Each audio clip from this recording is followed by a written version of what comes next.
Bon cours. Merci, ciao. Ciao. Alors, donc, bon, désolé, maintenant j'espère que ça y est, on va donc enfin pouvoir commencer commencer ce cours. Et pour vous dire qu'on pratique les tumeurs, donc aujourd'hui en France, ont souvent un diagnostic qui s'est fait en anténatal de plus en plus grâce à nos obstétriciens et aussi également les sages-femmes. Et c'est pour ça qu'on va également aborder quelques images du prénatal pour vous montrer un peu comment ce genre de choses se présente aujourd'hui grâce à un diagnostic fortuit pendant la grossesse. Alors tout d'abord, avant qu'on va rentrer dans les différents types de tumeurs que vous connaissez certainement sur la liste, vous voyez d'abord cette étude qui est intéressante parce qu'en fait, elle nous montre dans une grande cohorte pédiatrique un peu comment se manifestent les patients qui ont des tumeurs cardiaques. Souvent, les papiers que vous trouvez dans la littérature sont en fait des papiers chirurgicaux parce qu'on va parler des interventions qui ont été réalisées, des résections partielles ou complètes des tumeurs. Il y a peu d'études qui se consacrent uniquement au suivi un peu cardiologique de ces patients. Et cette étude chinoise a l'avantage de nous montrer un peu une grande cohorte parce qu'encore une fois, on parle des pathologies qui sont rares. Hein. Et si vous regardez les manifestations cliniques de ces tumeurs, vous voyez que la grande majorité, c'est-à-dire plus que 50% de ces tumeurs, sont des patients, c'est-à-dire des enfants qui n'ont pas de symptômes ou uniquement un souffle au moment du diagnostic. Tous les symptômes auxquels on pourra éventuellement penser classiquement, comme la dyspnée, les arythmies, éventuellement même des signes d'insuffisance cardiaque, etc., sont globalement beaucoup plus rares.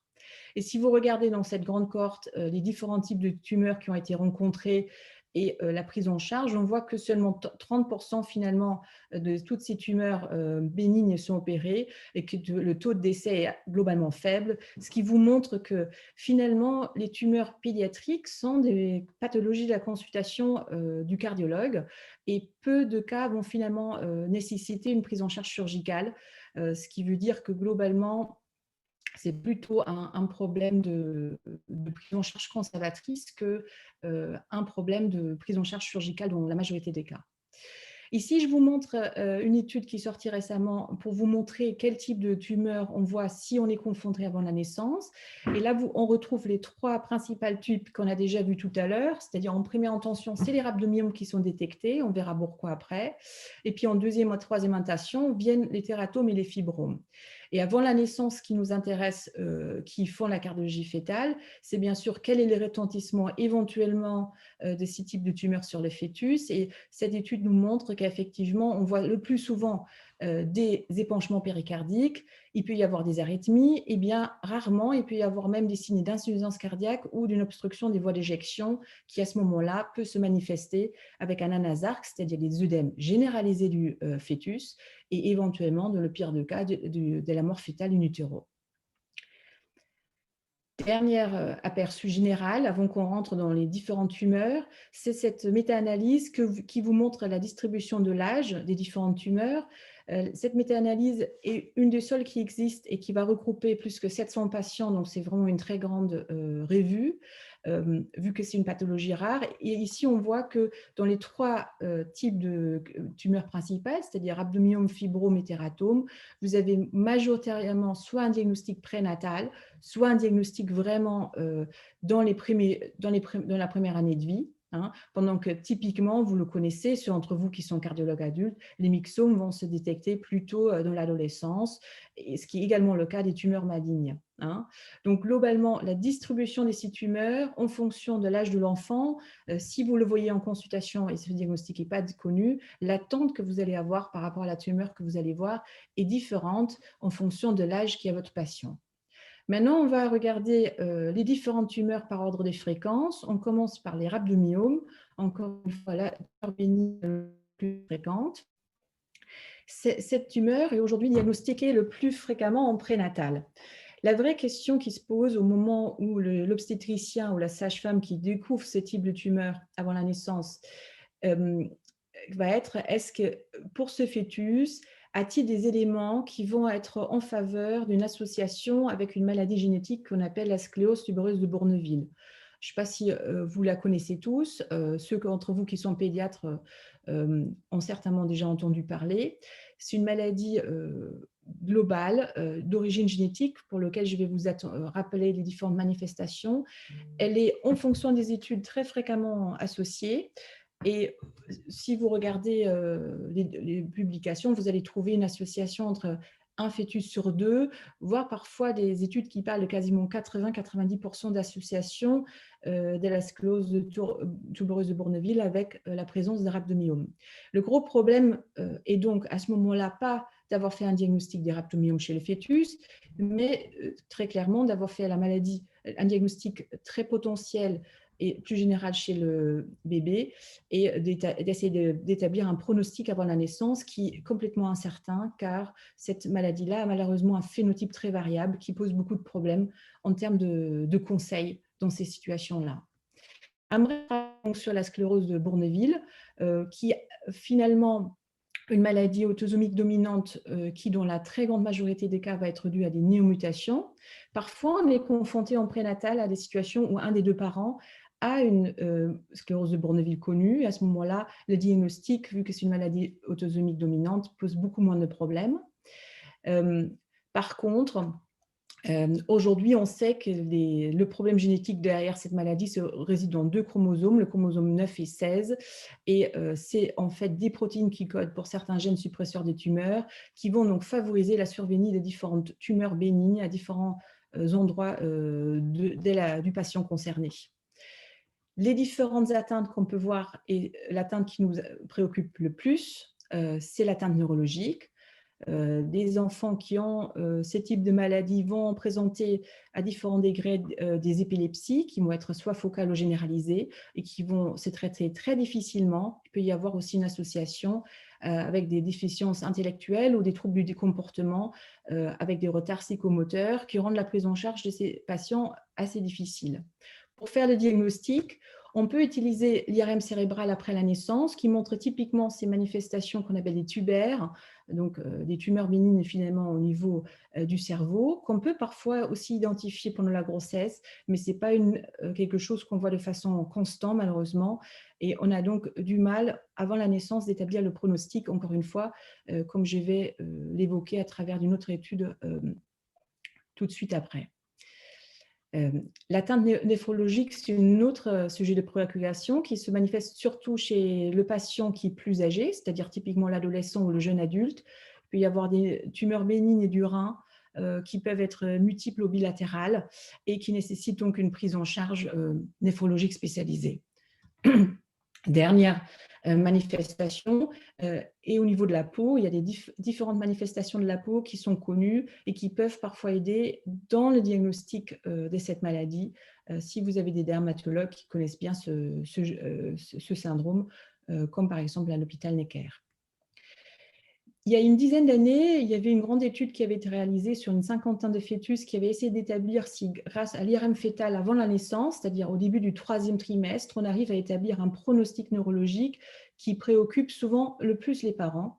Et en pratique, à ce moment-là, on avait montré que pour les enfants qui avaient eu une IRM fœtale avant la naissance, qui avait montré dans 50% des lésions spécifiques de la sclérose de Bourneville, après la naissance, ces enfants avaient finalement des manifestations neurologiques très différentes, c'est-à-dire il y avait des complications neurologiques qui se manifestaient dans la moitié des cas, dont 2 tiers avaient eu des lésions avant la naissance, mais aussi 1 tiers qui avait une IRM cérébrale fœtale tout à fait normale. Ce qui montre encore une fois qu'au moment du diagnostic des rhabdomyomes qui va nous faire penser que ce fœtus a un fort risque de la sclérose de Bourneville, même si on réalise l'IRM fœtale cérébrale, on n'a pas la certitude de pouvoir dire à ses parents s'il y aura des complications neurologiques ou pas, ce qui veut dire qu'un certain nombre de ces parents, une fois qu'ils sont confrontés au diagnostic et qu'ils ont rencontré les différents spécialistes lors du parcours prénatal, vont finalement demander une interruption médicale de grossesse dans cette situation.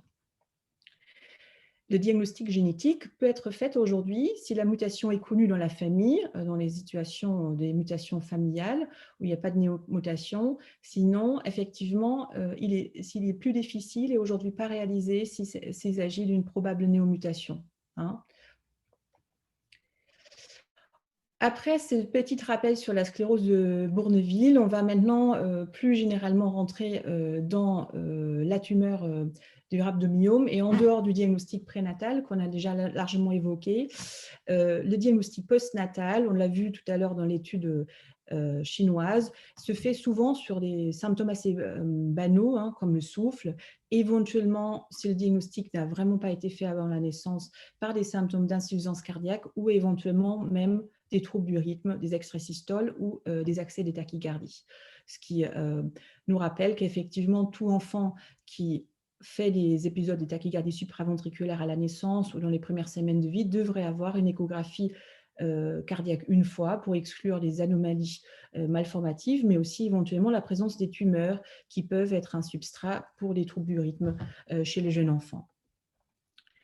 Voici donc quelques images, comment on voit donc ce genre de tumeur avant la naissance. Ce qui est typique pour les rhabdomyomes, c'est cet aspect vraiment iso-échogène, très homogène et dense, hein, qui parfois un tout petit peu plus clair que le reste du parenchyme pulmonaire ici chez le fœtus, c'est-à-dire un aspect un peu blanchâtre, parfois aussi avec la même densité en termes d'échographie. Voici des images postnatales. Vous voyez une volumineuse fibrome latérale du ventricule gauche, une localisation dans le septum interventriculaire et une autre localisation au niveau de la valve mitrale. Et puis, d'autres images qui vous montrent une obstruction complète de la partie droite du cœur avec un rhabdomyome très, très volumineux, polylobeux, qui prend visuellement toute la partie droite du cœur. L'IRM peut avoir son intérêt pour cette pathologie pour la simple raison que les rhabdomyomes sont souvent des tumeurs multiples, mais parfois il s'agit des rhabdomyomes isolés, comme dans cet exemple ici. Et à ce moment-là, si vous êtes en face d'une tumeur isolée, unique, on peut avoir d'autres types de tumeurs en tête en termes de diagnostic différentiel.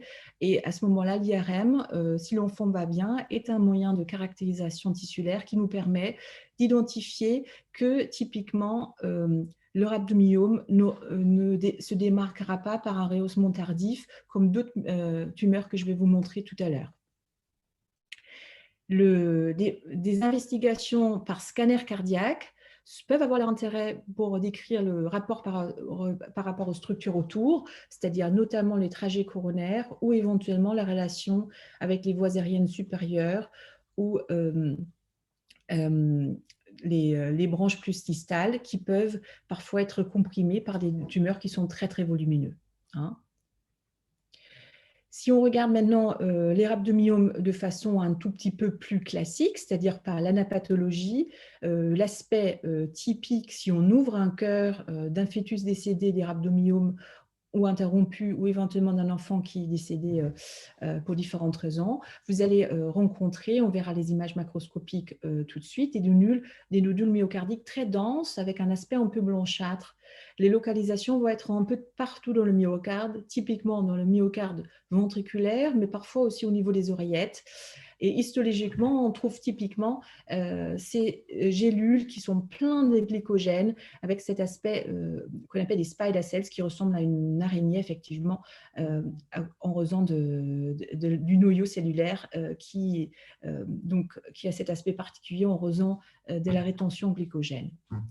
Voici un spécimen grâce à Lucie Louel qui vous montre cet aspect blanchâtre que j'ai mentionné de cette volumineuse rhabdomyome ici dans le ventricule gauche, et ici un cœur fœtal après interruption de grossesse, où vous voyez la déformation de la surface externe du cœur avec cet aspect bosselé par des multiples rhabdomyomes qu'on peut ouvrir et retrouver à nouveau cet aspect dense et effectivement un peu blanchâtre de ces tumeurs bénignes.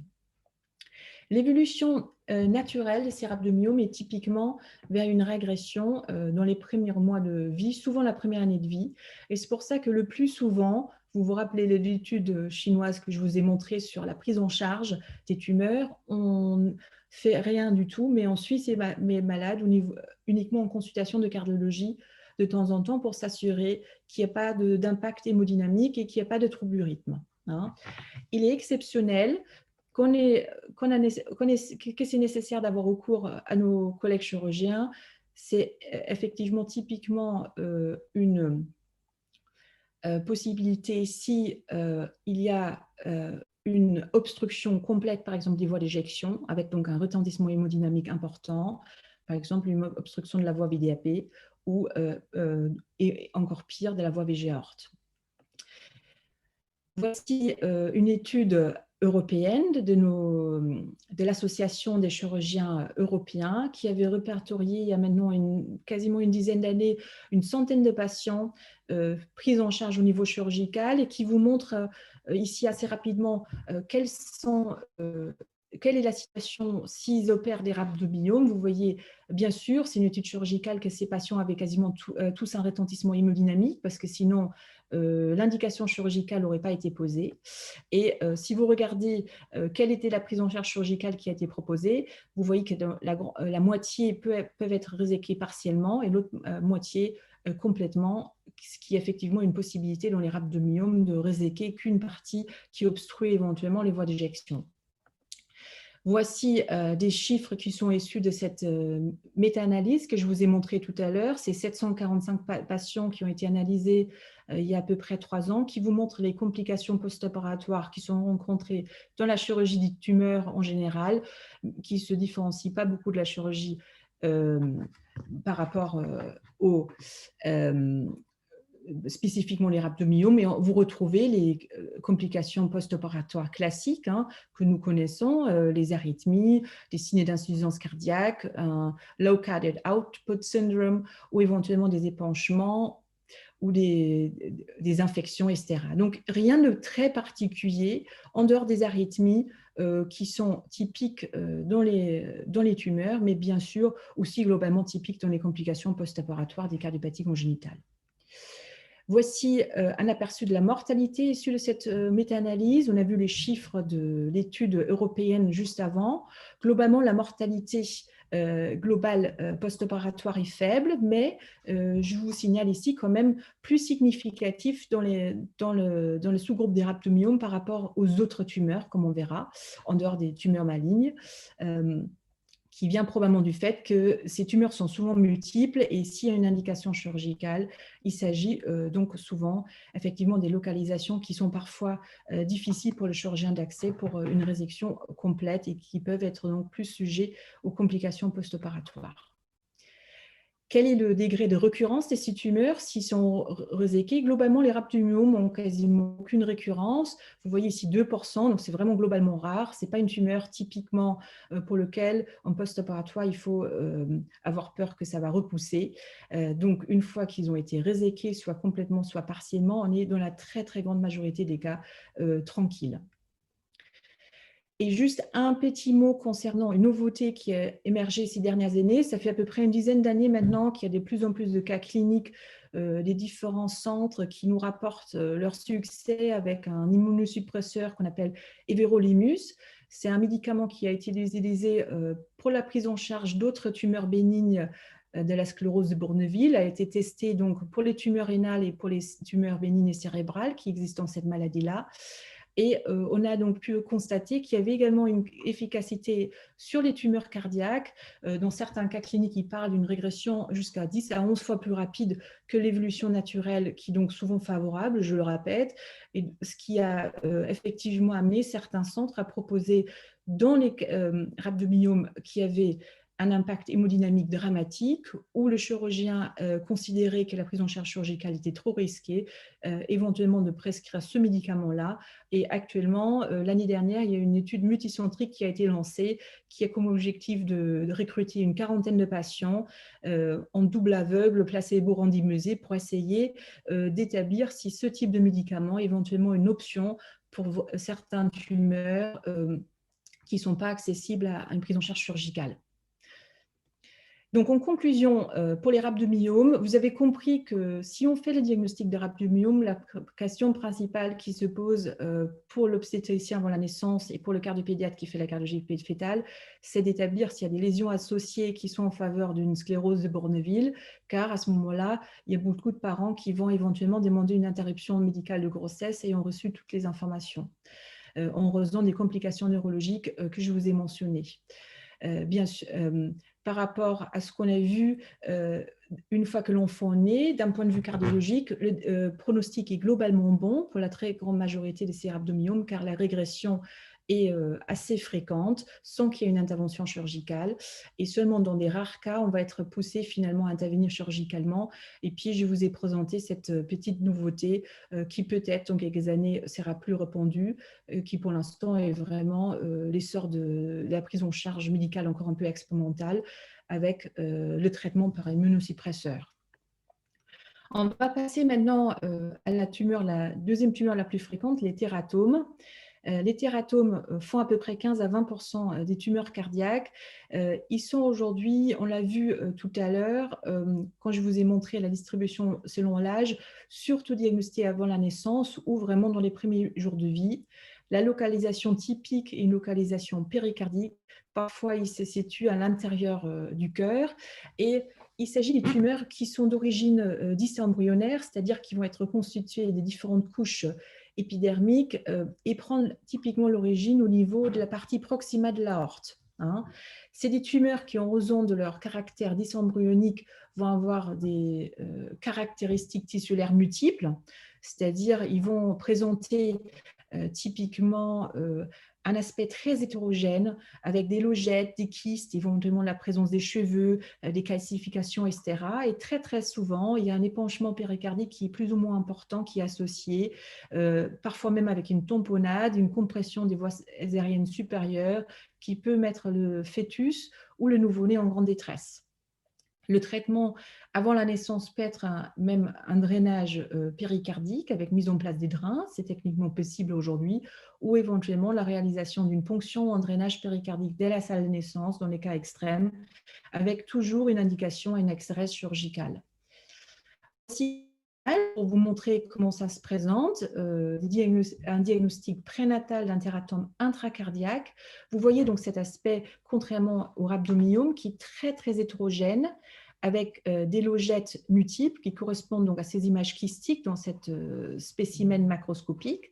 Et vous voyez qu'il y a donc ici, dans cette forme-là, quasiment tout le ventricule droit qui est pris finalement par cette tumeur. Cet enfant, malheureusement, n'a pas survécu à la prise en charge postnatale parce qu'il y avait une dysfonction post-opératoire telle que malheureusement, l'enfant n'a pas survécu. Voici un autre exemple d'un tératome péricardique donc classique, prenant origine au niveau de l'aorte proximale, comme je vous ai expliqué, entourant les deux gros vaisseaux avec cet aspect très hétérogène, une coupe suprasternale haute, où vous voyez donc ces kystes, ces aspects un peu hyperéchogènes, etc. Et un déplacement en petit axe des deux gros vaisseaux par la masse tumorale. Voici des images d'IRM qui vous montrent la même chose, c'est-à-dire cet aspect vraiment très hétérogène de la tumeur avec des kystes, etc. Et surtout, vous voyez ici un épanchement péricardique très volumineux avec un aspect de swinging heart, c'est-à-dire une tamponnade qui va nécessiter une prise en charge assez rapide, c'est-à-dire un drainage et l'exérèse de la tumeur. Juste un petit mot pour également un peu les histoires de chasse. Le traitement in utero qui a été tenté pour ce genre de tumeur dans des cas sélectionnés par des équipes américaines. Je vous montre, c'est ici juste pour vous dire ce qui a été déjà tenté au niveau mondial. C'est quelque chose qu'on peut éventuellement discuter. Si on est au deuxième trimestre dans une situation de tératome, soit intracardiaque, soit péricardique, avec un épanchement tellement important que le fœtus est un anasarque, avec un risque évident de mort fœtale in utero. Et dans ces situations-là, il y a des collègues américains qui ont tenté de réséquer la tumeur, ce qui a été un succès en 2 cas, dans cette publication que vous voyez ici, sortie en 2016, mais il y a aussi d'autres personnes qui ont tenté ce type de chirurgie avec un décès du fœtus malgré une chirurgie réussie, parce que malgré l'ablation de la tumeur, il y avait une persistance de l'anasarque après l'intervention.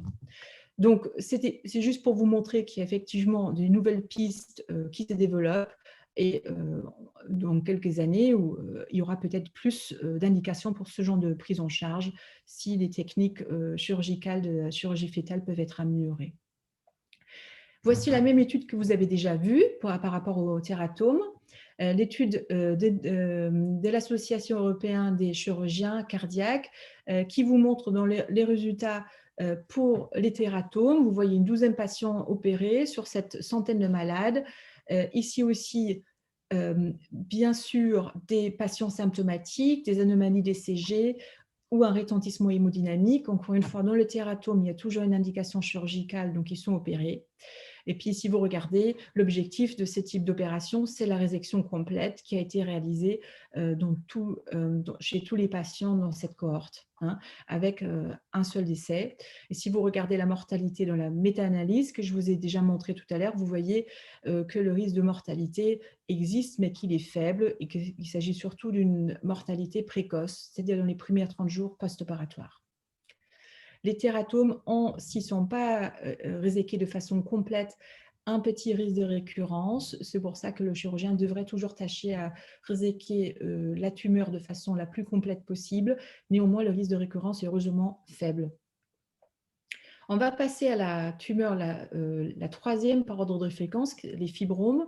Les fibromes sont des tumeurs qui vont constituer à peu près 10-15% des tumeurs par ordre de fréquence. Ces tumeurs qui sont souvent asymptomatiques, c'est-à-dire il peut s'agir des découvertes fortuites en consultation pour un souffle ou pour palpitation ou éventuellement douleur thoracique, mais chez ces tumeurs, il y a malheureusement un risque de mort subite, surtout par trouble du rythme ventriculaire ou éventuellement par un obstacle sur les voies d'éjection. Certains tumeurs sont tellement volumineux qu'ils vont avoir un impact hémodynamique sur les voies respiratoires supérieures, comme vous voyez sur ces scanners, avec une compression des bronches souches. Des tumeurs sont typiquement uniques, hein, ce qui différencie très clairement différencie très clairement les rhabdomyomes. Ils ont également un aspect un peu blanchâtre. Ils se localisent toujours dans la paroi myocardique du ventricule gauche au droit, plus souvent dans le ventricule gauche que dans le ventricule droit. Voici une image prénatale d'un fibrome qui s'est localisé dans la paroi latérale du ventricule gauche. Les fibromes sont caractérisés, contrairement au rhabdomyome, à l'absence de régression spontanée. Donc, une fois que vous avez fait le diagnostic, la tumeur habituellement reste intacte et ne changera plus de taille, c'est-à-dire va habituellement ni grossir ni régresser. Et à ce moment-là, on va uniquement parler d'intervention chirurgicale d'emblée s'il existe une obstruction sur les voies d'éjection ou sur les voies de remplissage, ou si éventuellement il existe des troubles du rythme qui sont difficilement contrôlés. Il y a plus de discussions au staff s'il s'agit d'un patient asymptomatique. À ce moment-là, on va premièrement entrer dans un mode de surveillance, car ces fibromes sont souvent très, très volumineux et leur résection pour le chirurgien pas forcément facile. Ici, vous voyez des images de scanner qui vous montrent l'étirement du trajet de la coronaire droite, donc les difficultés qu'il peut avoir éventuellement de chirurgien de réséquer ce genre de tumeur en faisant attention de ne pas abîmer le réseau coronaire. Et puis ici, autres images qui vous montrent ces tumeurs qui sont vraiment très, très, très, très impressionnants visuellement, comme on retrouve ici aussi dans ce spécimen macroscopique.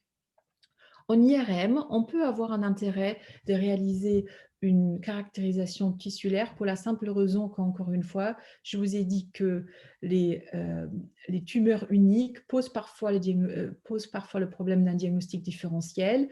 Si vous avez des tumeurs multiples, habituellement c'est simple parce que vous allez penser au rhabdomyome en première intention. En plus, c'est la tumeur la plus fréquente.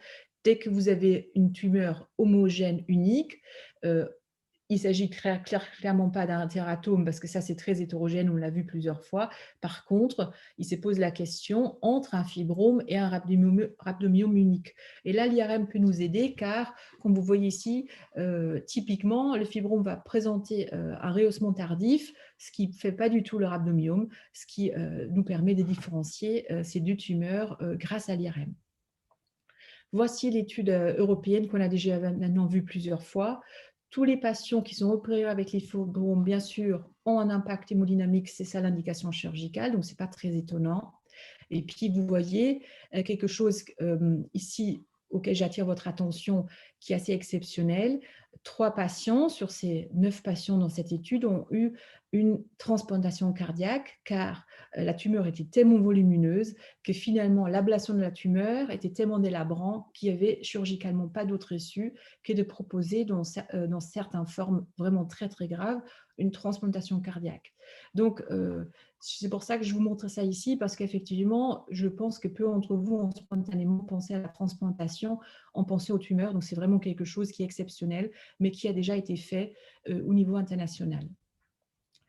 La mortalité, pour vous montrer les chiffres de la méta-analyse, est globalement faible pour les fibromes en post-opératoire si l'opération est techniquement bien réussie, mais vous vous souvenez que, bien évidemment, il y a le risque de mort subite, surtout du rythme ou par malaise, par obstruction, qui existe par ce genre de tumeur.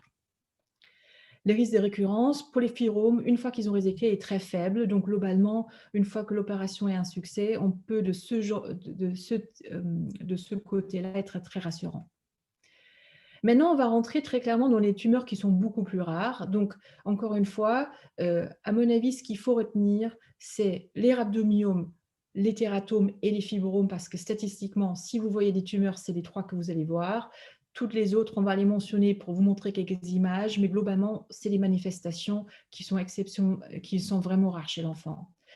L'hémangiome cardiaque va être, dans les différentes études, évalué autour de quelques pourcents. Il s'agit d'un amatome qui est typiquement également une tumeur unique, mais qui, comme la tératome, caractérisé par un aspect très hétérogène, parce qu'il s'agit finalement d'une anomalie surtout au niveau de la prolifération vasculaire. Le problème principal de cette tumeur, c'est la rupture des vaisseaux, c'est-à-dire en gros la tamponnade ou l'hémopéricarde. Et c'est pour ça que si le diagnostic est fait, habituellement on propose l'ex-RS chirurgical de ces tumeurs.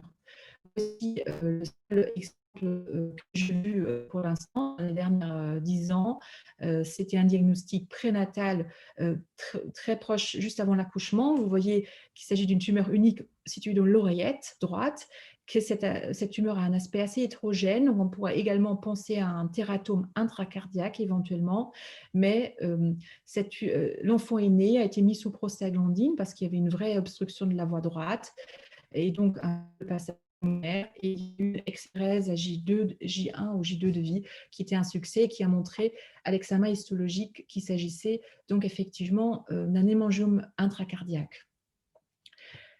L'étude européenne, les hémangiomes, ici aussi habituellement, encore une fois, on les opère parce qu'ils sont symptomatiques, parce que sinon on ne les identifie pas. Et je ne m'étends pas plus là-dessus parce qu'encore une fois, vraiment, c'est des situations qui sont rares. Un petit mot concernant les myxomes. Les myxomes, c'est la tumeur cardiaque bénigne la plus fréquente que vous connaissez chez l'adulte, pour ceux d'entre vous qui sont cardiologues adultes. C'est une tumeur qui est plutôt rare chez l'enfant. On va être de plus en plus confronté si vous prenez en charge les adolescents. Et c'est pour ça que si vous regardez les études qui sont publiées, le myxome vient souvent quand même en deuxième position dans les listings, tout simplement parce qu'habituellement, il y a les adolescents ou les patients donc âgés jusqu'à 18 ans qui sont bien sûr inclus dans ces études pédiatriques. Et à partir de 15-16 ans, on peut effectivement rencontrer le myxome comme on le voit chez l'adulte. Le myxome est globalement un diagnostic postnatal, on l'a vu, typiquement détecté chez un enfant plus grand. Le diagnostic anténatal est vraiment exceptionnelissime. Il y a certains myxomes qui se présentent par forme familiale. C'est une tumeur également unique, qui a souvent une structure assez fragile et qui, le plus souvent, dans 3/4 de cas, localisée dans l'oreillette gauche, avec un pédicule par rapport au septum interatrial. Voici l'image qui montre ici une tumeur unique, oreillette gauche. Vous voyez à nouveau cet aspect très hétérogène qui nous rappelle le tératome et également l'hémangiome qu'on vient de voir. Par contre, ce qui doit vous frapper, c'est cet aspect vraiment très fragile de la surface, parce que c'est une tumeur, encore une fois, qui a une conséquence à la manipulation qui est extrêmement fragile. Donc, normalement, les chirurgiens disent de faire très attention au moment de la résection parce qu'il peut y avoir des petits morceaux qui se désintègrent. Et la complication principale préopératoire et au moment de l'intervention, c'est bien évidemment des embolies dans la tête, c'est-à-dire les AVC, qui font aussi l'indication chirurgicale, bien évidemment. Il y a donc, en dehors des formes familiales, aussi des formes syndromiques, typiquement le syndrome de Carnet, où les enfants vont se présenter avec un myxome, d'autres tumeurs bénignes et aussi un aspect un peu hyperpigmenté de la peau, c'est-à-dire un peu comme des taches de rousseur, mais un peu plus foncées. Et à ce moment-là, si vous voyez ce genre de patient en consultation, il faut absolument penser, si ce diagnostic est évoqué, à réaliser de façon systématique une échographie cardiaque et mettre en place une surveillance. Il n'y a pas de myxome au moment du diagnostic de syndrome de Carnet. Le traitement du myxome, je l'ai déjà dit, c'est toujours l'exérèse et c'est toujours, on tâche comme dans le tératome, de réaliser une exérèse complète parce qu'on sait que dans le myxome, il y a un risque de récidive qui est évalué dans les différentes études autour de 5%. Voici donc l'étude européenne, on la connaît maintenant bien, on comprend mieux pourquoi le myxome est en deuxième position, et vous voyez que, heureusement, la très grande majorité des sites tumeurs ont été pu réséquer complètement. La mortalité dans cette étude est inexistante, précoce et à long terme, et on retrouve la même chose dans la méta-analyse, c'est-à-dire que globalement, le pronostic du myxome, s'il a pu être réséqué complètement, est extrêmement bon.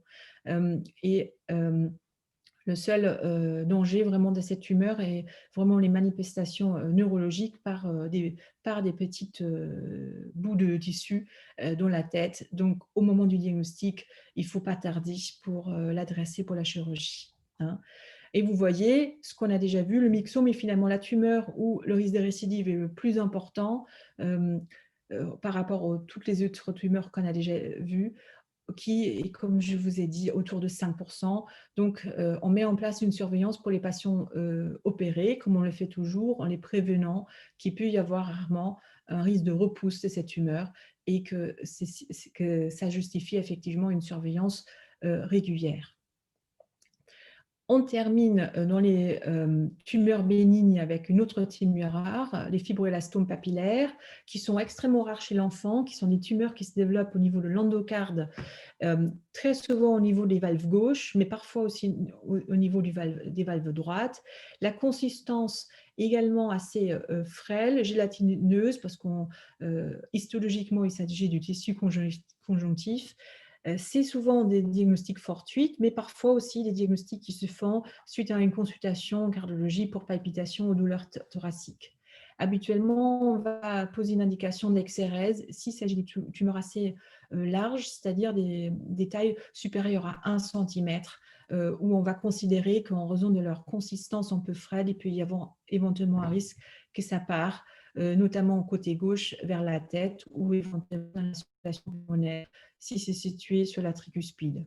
Voici la seule boucle de fibroélastome que j'ai au magasin qui vous montre sur la valve tricuspide au niveau de la grande valve mitrale. Par moment, cette petite image ronde, échogène qui passe, qui tout à fait avec chaque mouvement de la valve mitrale. Voici les images d'un case report, parce qu'encore une fois, on est dans des pathologies vraiment très rares qui vous montrent une localisation moins fréquente au niveau de la tricuspide qui fait quelques millimètres. Ici, 8 x 8 millimètres qui était en première intention chez ce patient-là, mis en surveillance. Je termine pour vous montrer le pronostic global. On l'a déjà vu à travers des différents aperçus de mortalité de la méta-analyse. Ici, à nouveau, les chiffres issus de cette étude européenne que je vous ai montrée à plusieurs reprises, qui vous montrent que si on a des tumeurs bénignes, qui est donc la situation la plus fréquente, globalement, la prise en charge se passe bien avec un taux de survie qui est au-dessus de 90%. Par contre, dès qu'on est en face des tumeurs malignes, bien évidemment, on est dans le pronostic des différentes tumeurs sous-jacentes. Et à ce moment-là, il y a un fort risque de récidive et bien sûr, malheureusement, aussi du décès des patients. Quelques mots donc très rapidement sur les tumeurs malignes, juste pour vous ouvrir un peu l'horizon sans que ce soit très forcément des tumeurs que vous allez rencontrer statistiquement dans votre pratique, sauf si vous travaillez en oncologie ou cardio-oncologie. Les tumeurs malignes, encore une fois, à peu près 10%, des tumeurs pédiatriques. Les tumeurs malignes et primitives, je pense que la seule qu'il faut retenir, c'est les sarcomes. Il y a différents types de sarcomes qu'on va identifier au niveau de l'histologie grâce à des biopsies ou lors de la résection. Globalement, le pronostic de ces malades, on vient de le voir sur la courbe de suivi, assez mauvais. Il y a aussi des tumeurs secondaires au niveau cardiaque qui sont typiquement soit des leucémies, soit des lymphomes, soit éventuellement une extension tumorale par néphroblastome ou neuroblastome dans l'oreillette droite via la veine cave inférieure, ce qui peut être un diagnostic différentiel dans certaines tumeurs métastasées de l'enfant qu'il faut avoir en tête si on est confronté à une tumeur au niveau de l'oreillette. Cette image que j'ai au magasin d'un sarcome, un patient adolescent qui avait un sarcome qui était pris en charge à Algère. Et vous voyez cette manifestation vraiment très volumineuse qui n'a pas été réséquée, mais qui a été traitée par chimiothérapie et le patient est assez rapidement, au bout de quelques mois, malheureusement décédé. Voici une image issue de la littérature où vous voyez l'envahissement du péricarde, du myocarde par cette tumeur blanchâtre qui se trouve un peu partout dans le ventricule gauche et qui vous explique pourquoi dans ces types de formes, une résection est bien sûr pas du tout envisageable. Et voici pareil, des images de la littérature, des lymphomes cardiaques, enfin des manifestations secondaires des lymphomes qui sont exceptionnelles. Quelques cas pratiques avant qu'on passe au péricarde. Premier cas clinique, un patient qui, ça fait maintenant un petit moment qu'on l'a pris en charge, mais ça reste toujours aussi vrai. C'est un patient qui avait été adressé par son cardiologue pour un myxome de l'oreillette droite.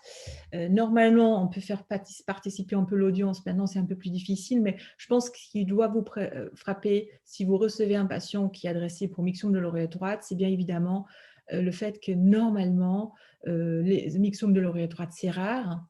Et que, bon là, ce cas date de 2004, donc c'est assez ancien, mais c'était un enfant jeune qui était donc dans la petite enfance. Et donc, un enfant jeune qui a un myxome, il y a quelque chose qui cloche. Parce qu'encore une fois, le myxome, c'est typiquement une maladie de l'adolescent et c'est plus souvent l'oreillette gauche. Donc, déjà de base, c'était un diagnostic qu'il fallait questionner. Voici les images. Donc, vous voyez effectivement une tumeur effectivement très volumineuse à l'intérieur de l'oreillette droite. On peut effectivement penser qu'il prend l'origine au niveau du septum interartérial.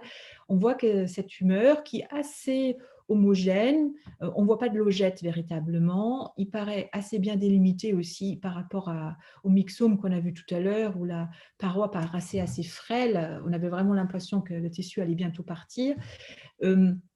Vous voyez qu'il y a une obstruction relative de la valve tricuspide. Et quelle était la solution de ce mystère? C'était qu'il s'agissait de cette éventualité que je viens de mentionner, c'est-à-dire d'un néphroblastome métastasé, c'est-à-dire une tumeur du rein pédiatrique qui avait envahi la veine cave inférieure et qui était remontée à la veine cave inférieure jusqu'à l'oreillette droite. Hein. Et donc ici, il y avait donc la réalisation d'une intervention en urgence pour retirer cette tumeur qui posait problème au niveau du remplissage ventriculaire droite, comme on a vu. Puis après, l'enfant a été traité selon le protocole en vigueur et a été guéri par la suite de son néphroblastome. Deuxième cas clinique, plus typique, mais une forme assez sévère, un rhabdomyome diagnostiqué avant la naissance, initialement dite unique, et puis en postnatal, finalement multiple, avec des rhabdomyomes un peu partout. Ici, vous voyez septum interventriculaire, jonction atrioventriculaire. On voit qu'il y a une obstruction au niveau de la valve tricuspide. Et vous voyez ici sur cette autre image en cas de cavité que la cavité ventriculaire droite est quasiment complètement obstruée, qu'il y a aussi une tumeur au niveau de la valve mitrale. Donc, un rhabdomyome très important qui avait donc réalisé cliniquement une obstruction de la voie droite. Donc, l'enfant a été mis sous prostaglandine et au moment de la tentative de l'arrêt, l'enfant devenait bleu, donc était clairement dépendant d'un apport supplémentaire pour la perfusion pulmonaire, ce qui a motivé à l'époque, c'était il y a une dizaine d'années, la réalisation d'une anastomose. hein. Et puis, on a attendu, on a surveillé et 6 mois après, l'enfant avait plus besoin de ce Blaloc car la tumeur avait, au niveau du ventricule droit, régressé de façon très importante. Il y avait assez de débit pulmonaire et finalement, l'enfant commençait à souffrir des signes d'hyperdébit par le Blaloc et on a pris l'option de l'obstruer avec une prothèse par cathétérisme. Deuxième cas, qui était un peu dans le même genre qu'on a eu récemment, il y a 2-3 ans.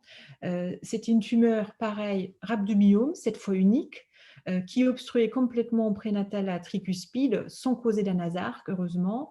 Et en postnatal, vous voyez les images après la naissance, pareil, cette tumeur vraiment directement au niveau de l'anneau atrioventriculaire droite, avec un remplissage ventriculaire droit vraiment réduit.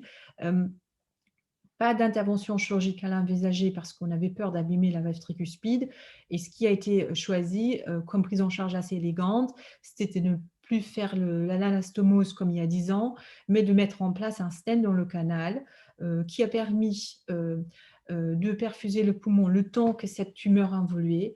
Et dans un deuxième temps, quand cette tumeur était devenue petite, au bout de quelques mois, on a pu arrêter les antiagrégants et le stent s'est obstrué tout seul.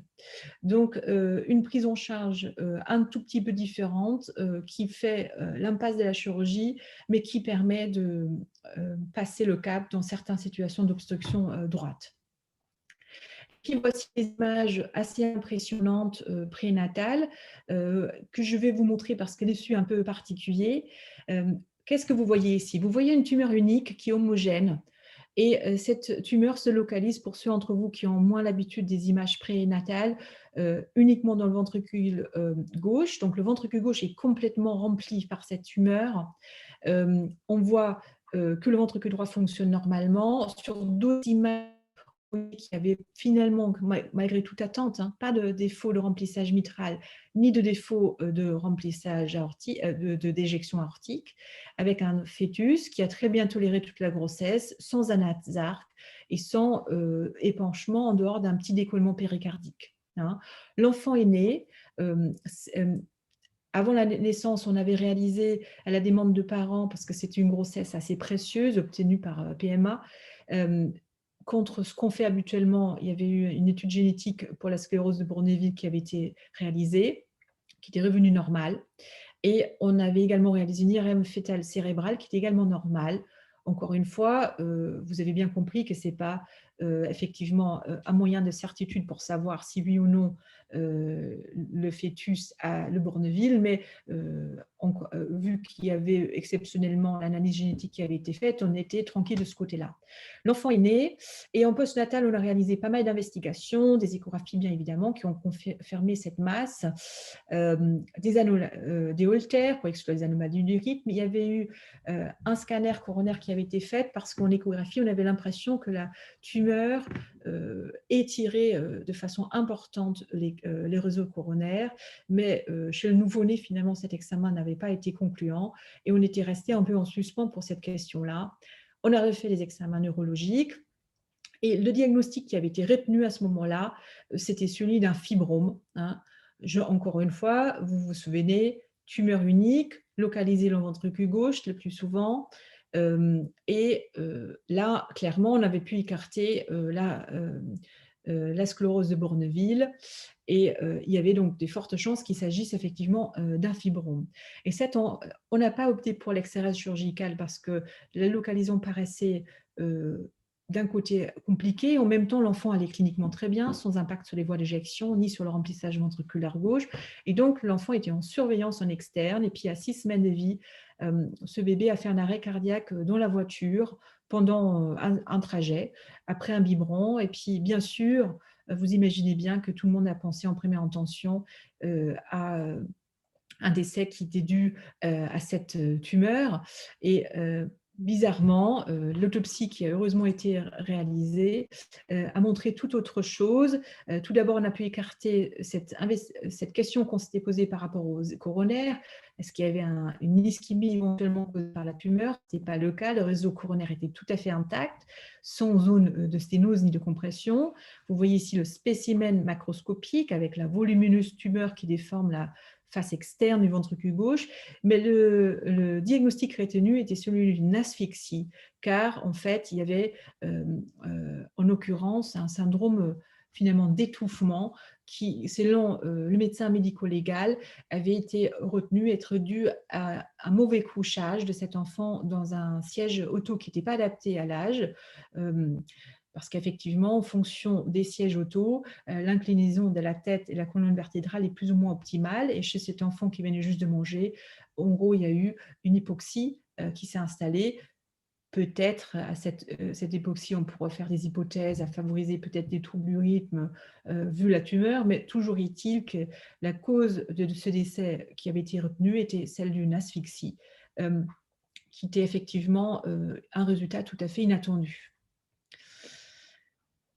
Maintenant, une petite synthèse de toutes les tumeurs qu'on a vues. Je pense que vous avez bien compris que les rhabdomyomes, c'est la tumeur bénigne et pédiatrique la plus fréquente, qui peut avoir les localisations le plus souvent multiples, qui est associée au moins une fois sur deux à la sclérose de Bourneville, souvent des diagnostics prénatales, mais qui a un bon pronostic cardiologique parce qu'il régresse souvent. Vous avez vu les tératomes qui sont soit intracardiaques, soit extracardiaques, se localisation au niveau du péricarde avec des épanchements très, très impressionnants. L'aspect est toujours hétérogène, il faut toujours les réséquer. Et la troisième tumeur qu'on vient de revoir dans l'exemple, c'est tumeurs très, très volumineuses qui se situent dans le myocarde le plus souvent du VG. Toutes les autres tumeurs qu'on a vues sont rares, je ne vais pas les répéter. En dehors du myxome, qui est la tumeur typique de l'adolescent et du jeune adulte, qui se situe typiquement dans l'oreillette gauche. On l'a répété plusieurs fois. Les tumeurs malignes, on l'a vu, sont des exceptions vraiment. Et la seule tumeur cardiaque maligne qu'il faut connaître de nom, à mon avis, c'est les sarcomes, qui ont, comme on a vu, malheureusement un pronostic qui est très péjoratif.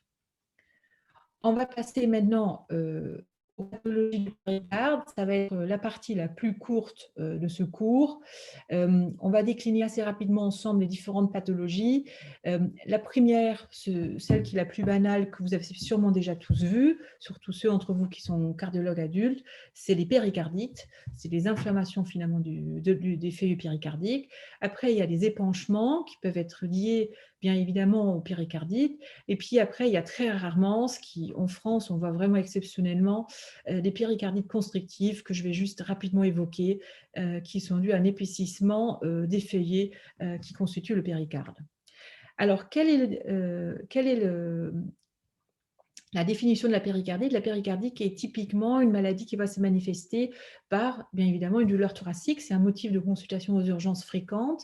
Il faut qu'il s'agisse d'une douleur qui est vraiment prolongée, qui se majeure typiquement à la respiration et également en position dorsale. Typiquement, les patients vont mieux quand ils sont assis. Et on peut parfois à l'anamnèse avoir une notion de virose dans les jours auparavant, mais ce n'est pas constant. Alors, souvent, ça pose problème, ce genre de diagnostic. C'est un diagnostic qui est souvent évoqué aux urgences pédiatriques et on a souvent des demandes d'échographie en semi-urgence pour écarter la péricardique chez les patients. Il peut y avoir exceptionnellement cette sémiologie des livres d'externe où on retrouve un frottement péricardique. À ce moment-là, il faut qu'il y ait un peu de liquide. À ce moment-là, le diagnostic échographique pose habituellement peu de problèmes. Ce qui pose plus de problèmes typiquement, c'est ces péricardiques sèches qui peuvent faire très mal, mais où il n'y a justement pas d'anomalie échographique. Et puis il y a l'autre versant de la péricardie qui évolue rarement avec beaucoup de liquide vers la tamponnade, avec à ce moment-là les signes de gravité de collapsus cardiovasculaire dès la tamponnade.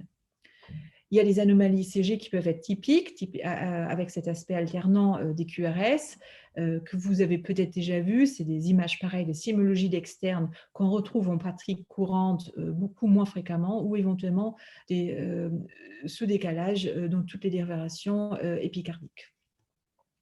Les traitements de la péricardique qui est la plus souvent une péricardique virale, c'est habituellement le repos, c'est-à-dire les mettre on dispense de sport, éventuellement on est dispensé aussi un peu de l'école s'il s'agit des adolescents, parce que le plus difficile, on s'est malade, c'est effectivement la compliance thérapeutique et pour éviter une reprise trop rapide des activités qui peuvent favoriser des récidives.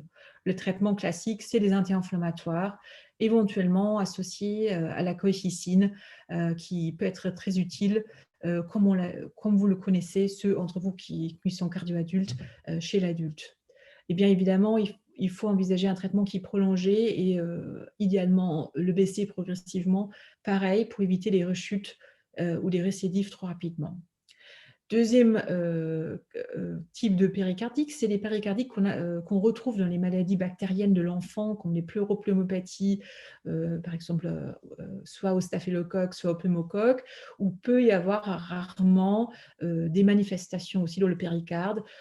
À ce moment-là, si vous avez un enfant septique, il y a bien sûr urgence absolue de drainer ce péricarde et mettre un drain et de mettre en place, une fois que vous avez identifié le germe, s'il n'est pas encore identifié, les antibiotiques qu'il faut.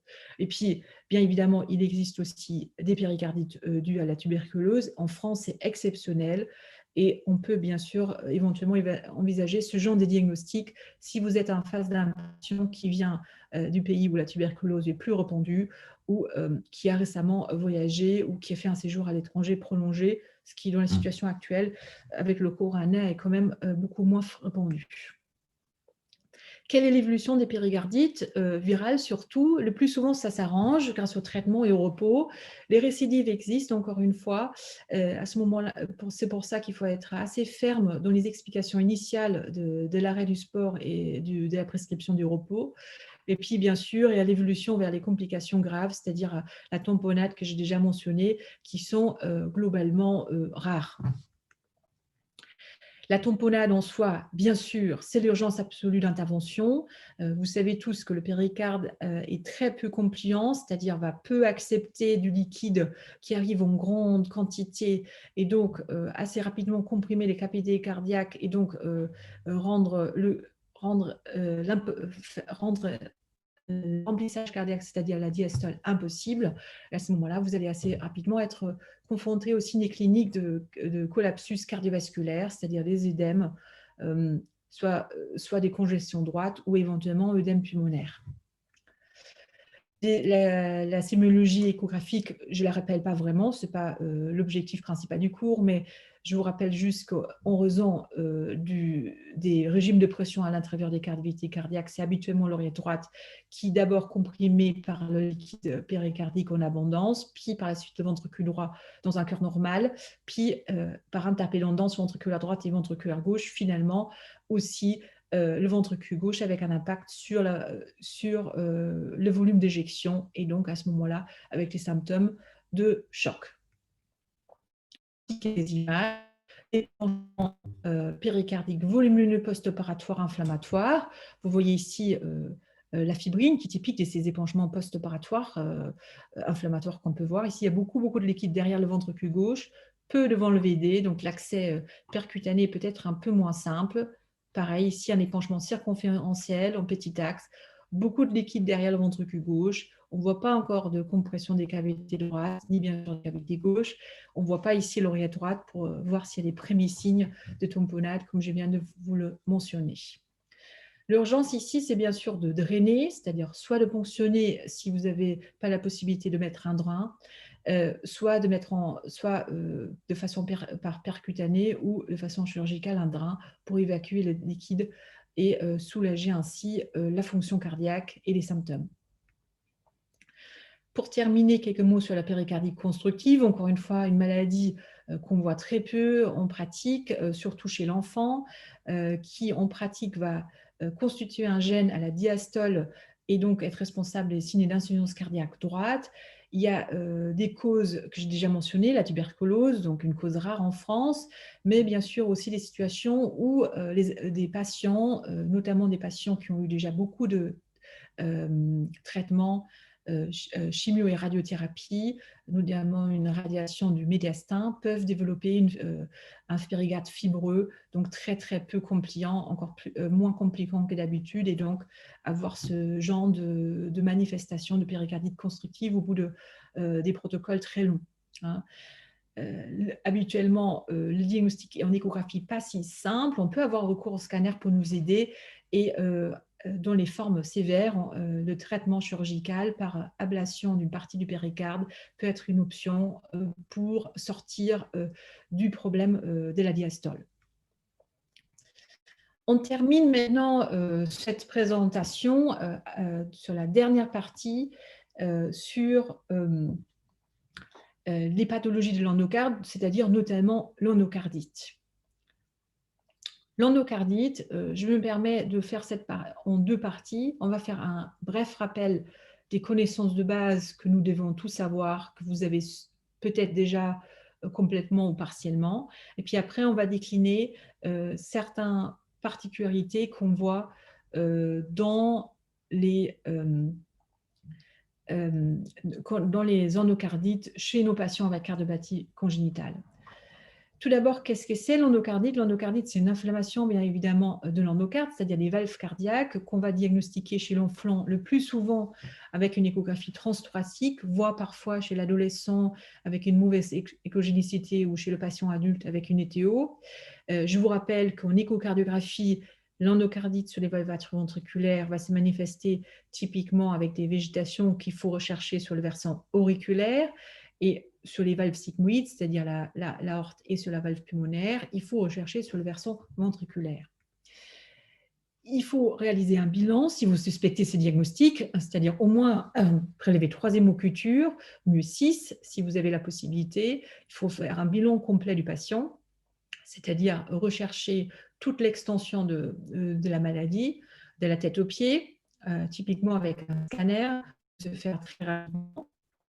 Et puis, avoir des consultations avec des spécialistes, ophtalmo, recherche d'un retentissement rénal, etc. Et bien évidemment, avant tout, rechercher la porte d'entrée pour essayer de l'éliminer, c'est-à-dire examen dentaire pour chercher s'il y a des abcès dentaires ou des caries qu'il faut soigner, examen ORL pour rechercher une otite muqueuse chronique, examen cutané, éventuellement retirer un cathé central si on a un, etc. L'endocardite est définie par des critères de Dukes que vous connaissez sûrement. Je vous rappelle rapidement les critères majeurs et les critères mineurs qui nous permettent de poser les diagnostics. Les critères majeurs, c'est d'avoir des hémocutures positives à un germe, et d'avoir à l'échographie des végétations, un abcès ou une déhiscence d'une valve, si on existe une. Des critères mineurs, typiquement, c'est tout ce qui va autour, c'est-à-dire la fièvre, des manifestations cliniques que vous avez tous appris comme externes, qu'on peut retrouver au niveau des doigts, qu'on peut retrouver au niveau de l'examen de la rétine, etc. Et éventuellement des manifestations qui signent qu'il y a eu des embèles septiques si vous regardez le scanner ou d'autres examens lors du bilan d'extension que vous faites. Si vous avez 2 critères majeurs, c'est-à-dire l'hémoculture positive et la végétation, le diagnostic est évident. Si vous avez un des 2 critères et 3 critères mineurs, vous allez également poser ces diagnostics. Les germes classiquement retrouvés, c'est soit les streptocoques, c'est-à-dire c'est les germes de la sphère ORL ou de la bouche, ou le staphylocoque, c'est-à-dire en gros la peau. Hein, tout ce qui est plaie cutanée, ongles encarnés, panarie, genoux écorchés, mal soignés, etc. En post-opératoire de la chirurgie cardiaque, on va être confronté à des germes différents. Ça peut être des germes nosocomiales notamment, parfois multirésistants, et notamment des germes gram-négatifs. Il y a bien évidemment aussi, si vous avez des hémocutires négatifs, la possibilité d'endocardites à hémocutires négatifs pour lequel il faut après faire des recherches par des laboratoires plus poussés. Quels sont les prédicteurs d'un mauvais devenir avec une endocardite? Si votre enfant est en insuffisance cardiaque rénale, fait un AVC ou un choc septique, à ce moment-là, vous êtes en face d'un patient grave. Le traitement médical qu'il faut instaurer est habituellement basé, comme un traitement d'un sepsis sur l'utilisation des antibiotiques qui ont un effet synergique, c'est-à-dire vous allez utiliser un médicament bactéricide et bactériostatique avec une durée prolongée, habituellement au moins de 4 semaines, parfois de 6 à 8 semaines, qu'il faut adapter en fonction de l'antibiogramme de votre germe et des taux sériques des médicaments que vous allez doser. Le traitement chirurgical de l'endocardite est plutôt quelque chose qu'on va envisager en deuxième intention, c'est-à-dire l'indication du traitement chirurgical est posée selon certains critères, selon les recommandations adultes. Chez l'enfant, il n'y a pas de recommandations spécifiques, mais bien évidemment, on va retenir les mêmes indications s'il a des complications hémodynamiques qui ne sont pas contrôlées, si le sepsis ne reste pas contrôlé, s'il y a des emboles gauches, c'est-à-dire en pratique des AVC, et si vous avez des végétations très volumineuses, c'est-à-dire à partir de 10 mm. La chirurgie qui sera envisagée de façon préférentielle est tout type de chirurgie qui est conservatrice, c'est-à-dire on va privilégier la plastie, le ROS, l'homogreffe. On va éviter, si possible, à tout prix, la mise en place des prothèses pour essayer d'éviter que les bactéries vont adhérer tout de suite sur le matériel. Quelques petits rappels sur les recommandations maintenant en vigueur depuis quasiment une dizaine d'années. Je pense que tout le monde les connaît maintenant, mais je fais un bref rappel pour qu'on comprenne mieux ce qu'on va voir après. Bien évidemment, on est tous d'accord aujourd'hui qu'il n'y a plus d'indication à faire une prophylaxie systématique de tout patient qui a des cardiopathies congénitales, comme on le faisait avant de la CIA à travers la sténose pulmonaire jusqu'aux cardiopathies complexes. Aujourd'hui, on va faire bénéficier les patients qui ont une valve prothétique ou autre matériel prothétique qui a été utilisé pour l'intervention cardiaque, qui ont eu un antécédent d'endocardite, bien évidemment, et tout type de patients qui ont des cardiopathies complexes, souvent cyanogènes, dont les 6 mois après l'intervention chirurgicale ou l'intervention par cathétérisme. Et puis, s'il y a des défects résiduels, c'est-à-dire notamment une sévie résiduelle ou un défaut résiduel quelque part à côté d'un tube, etc. Les recommandations sont de ne plus envisager de prophylaxie avant toutes ces procédures où on le faisait dans le temps, où on faisait quasiment chez tout le monde en systématique avant tout. Aujourd'hui, on va retenir ça pour les patients que je viens de mentionner et seulement pour les interventions au niveau dentaire où on a une manipulation importante des gencives ou au niveau des dents, avec éventuellement une perforation de la muqueuse qui peut être susceptible à engendrer une bactériémie transitoire. Qu'est-ce qu'on fait si on proscrit encore la prophylaxie aujourd'hui? En première intention, amox, et en deuxième intention, s'il y a des allergies, clindamycine. On va passer maintenant à la partie qui s'intéresse à l'endocardite chez l'enfant et à l'adulte avec la cardiopathie congénitale, c'est-à-dire la population des patients qui nous intéressent avant tout en étant cardiologue pédiatre. Si vous regardez ce grand registre sorti il y a maintenant quelques années sur l'incidence de l'endocardite infectieuse chez les enfants avec cardiopathie congénitale, vous voyez que sur cette très grande cohorte de plus que 30 000 patients, vous avez une incidence annualisée de 4 endocardites sur 10 000 patients d'année. Quels sont les patients qui sont surtout concernés? Là, on retrouve nos recommandations indirectement. On retrouve ça avec plus d'incidence dans les cardiopathies cyanogènes et plus d'incidence dans les cardiopathies du cœur droit et aussi ce qu'ils appellent ici les endocardial cushion defects. C'est quoi? C'est notamment toutes les anomalies de la jonction atrioventriculaire, donc en gros les différents types de CAV. Et ça, c'est une autre façon de vous montrer la même chose, c'est-à-dire, en gros, si vous avez une cardiopathie cyanogène, un CAV avec des lésions résiduelles ou un obstacle à la voie droite, vous avez un risque assez accru de développer une endocardite si vous êtes un enfant. Si on regarde un autre grand registre, cette fois adulte, notamment le registre Concorde, fait par nos collègues néerlandais, quasiment 15 000 patients de plus que 18 ans, vous voyez tout de suite que l'incidence annuelle est supérieure pour l'endocardite. Au lieu d'avoir 4 endocardites sur 10 000 patients année, vous avez ici 1,3 sur 1000 patients d'année. Et avec une forte augmentation, si le patient adulte avec cardiopathie congénitale a une prothèse valvulaire, ce qui rejoint ce qu'on a déjà dit, et à nouveau également, s'il y a des obstacles à la voie droite, c'est-à-dire l'abso, le ventricule droit double issu ou la tétralgie de Fallot, tous des cardiopathies pour lesquelles, au niveau international, mais aussi en France, plus ou moins, il y a une tendance à mettre en place des tubes, c'est-à-dire donc on pratique des prothèses, c'est-à-dire très souvent les hétérogreffes, qui peuvent favoriser l'adhérence bactérienne et donc la survenue d'endocardite. Si vous comparez les incidences dès la population générale jusqu'aux différents types de dispositifs dont nous disposons en cardiologie générale et pédiatrique, vous voyez que l'incidence augmente de plus en plus. Nous, c'est-à-dire ceux d'entre vous qui écoutent aujourd'hui et moi qui ayons un cœur normal, le risque d'avoir une endocardite sur un cœur sain est très très faible. Vous le voyez, c'est pas nul, ça existe, mais c'est très très rare. Dès que vous avez une cardiopathie congénitale et vous êtes un adulte, on a vu que l'incidence augmente, mais l'incidence augmente encore plus si vous avez un pacemaker, si vous avez été opéré sur la valve aortique et mitrale, si vous avez un TAVI, vous savez que c'est la prise en charge maintenant qui se répand de plus en plus pour la sténose aortique de la personne âgée. Et puis, on arrive dans les choses qui nous intéressent en cardiopathie congénitale, les conduits pulmonaires, soit chirurgicales ou par voie percutanée, c'est-à-dire la valve mélodie. Il y a eu beaucoup d'études qui ont été faites, qui ont investigué la différence entre les valves percutanées et les valves mises en place par voie chirurgicale, c'est-à-dire en gros les hétérogreffes.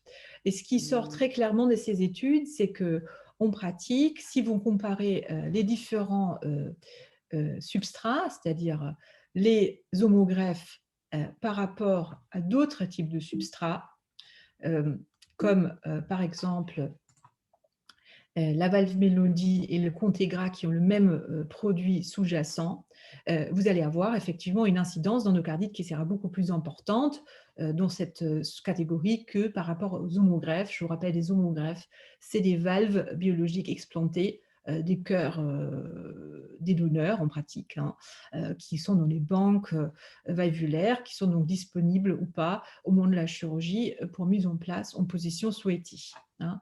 Donc il y a plus ou moins finalement les mêmes types d'informations qui sont sorties par différentes études. Et quel est le point commun donc, de la valve mélodie et du Contegra?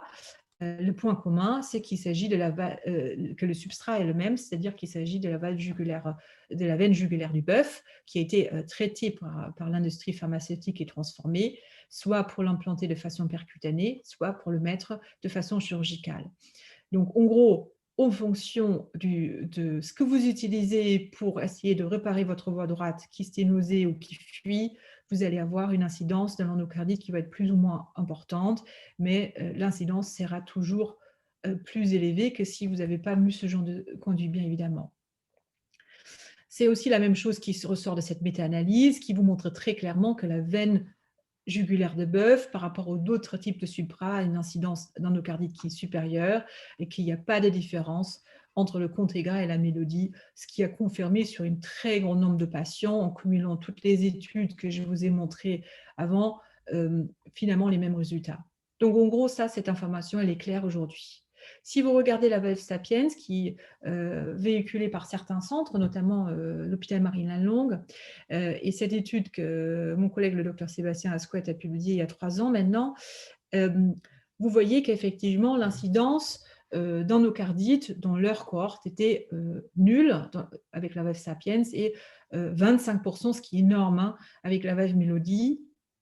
Mais effectivement, si on prend le temps de regarder ce papier avec un peu plus plus dans les détails, vous voyez que les groupes qui ont été traités ne sont pas complètement, je n'ai déjà pas complétant dans le temps parce qu'ils ont commencé avec la valve mélodie, ils ont switché pour le Sapiens, donc il y a un effet de courbe d'apprentissage, comme toujours.